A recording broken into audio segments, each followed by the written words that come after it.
बलात्काराच्या गंभीर गुन्ह्यातील आरोपी अशोक खरात उर्फ कॅप्टन याला नाशिक क्राईम ब्रांचने अटक केली आहे। संबंधित आरोपी विरोधात बलात्काराचा गुन्हा दाखल करण्यात आलाय।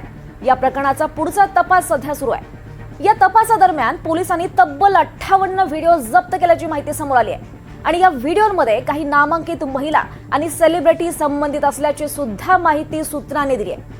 पोलिसांकडून जप्त करण्यात आलेल्या व्हिडिओची सखोल तपासणी सुरू आहे आणि त्यामधून आणखी धक्कादायक काही बाबी या समोर येण्याची शक्यता व्यक्त केली जाते आहे। दरम्यान या गुन्ह्याचा पुढचा तपास नाशिक क्राईम ब्रांच करते आहे।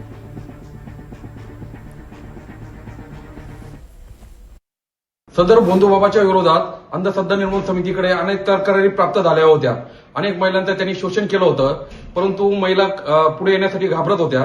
त्यामुळे आतापर्यंत काही आम्ही त्याच्या विरोधात तक्रार करू शकलो नाही। परंतु मुख्यमंत्री जेव्हा त्या ठिकाणी भविष्य पाहण्यासाठी गेले होते तेव्हाही आम्ही विरोध केला होता। या निमित्ताने या भोंदूचा खरा चेहरा समाजासमोर आलेला आहे।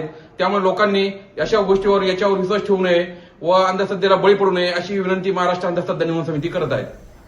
दरम्यान महिला आयोगाच्या अध्यक्षा रुपाली चाकणकर यांच्या अडचणीत वाढ होण्याची शक्यता आहे। बलात्काराचा आरोपी कॅप्टन अशोक खरातच्या ट्रस्टवरच रुपाली चाकणकर सदस्य आहेत। ठाकरे गटाच्या नेत्या सुषमा अंधारे यांनी फेसबुकवर पोस्ट करत गंभीर आरोप केले। त्याचबरोबर रुपाली चाकणकर यांना आयोगाच्या अध्यक्षपदी राहण्याचा अधिकार आहे का असा सवाल अंधारेंनी उपस्थित केला आहे। दरम्यान स्वयंघोषित ज्योतिषी अशोक खरातबाबत आणखी एक धक्कादायक माहिती समोर आली। नाशिकमध्ये ओकस प्रॉपर्टी डीलर अँड डेव्हलपर्स नावाचं त्याचं ऑफिस आहे। घरातनं याच आपल्या कार्यालयात छुप्या पद्धतीनं सीसीटीव्ही कॅमेरे लावले होते। पोलिसांना एका पेनड्राईव्ह मध्ये 58 व्हिडिओ सापडलेत। सूत्रांच्या माहितीनुसार यामध्ये काही महिलांच्या व्हिडिओंचा सुद्धा समावेश आहे। महिलांना भुरळ पाडून भविष्याची भीती दाखवून किंवा इतर आमिष दाखवून तो त्यांच्यावर अत्याचार करत असल्याचा संशय व्यक्त केला जातोय। नवरा मरेल अशी भीती घालून त्याचबरोबर गुंगीचं औषध देत महिलेवर अनेकदा बलात्कार केल्याचाही आरोप खरातवर आहे। याचा आढावा घेतलाय आमचे प्रतिनिधी प्रांजल कुलकर्णी यांनी। मंडळींचं भविष्य सांगणाऱ्या नाशिकमधील कॅप्टन अशोक खरात यांच्याच हातात आता बेड्या पडलेल्या आहेत। माझ्या मागे आपण हे जे कार्यालय बघत आहोत हे कॅनरा कॉर्नर परिसरातील ओकस प्रॉपर्टीचं कार्यालय आहे। इथेच त्यांनी ज्योतिषीचा धंदा हा मांडलेला होता।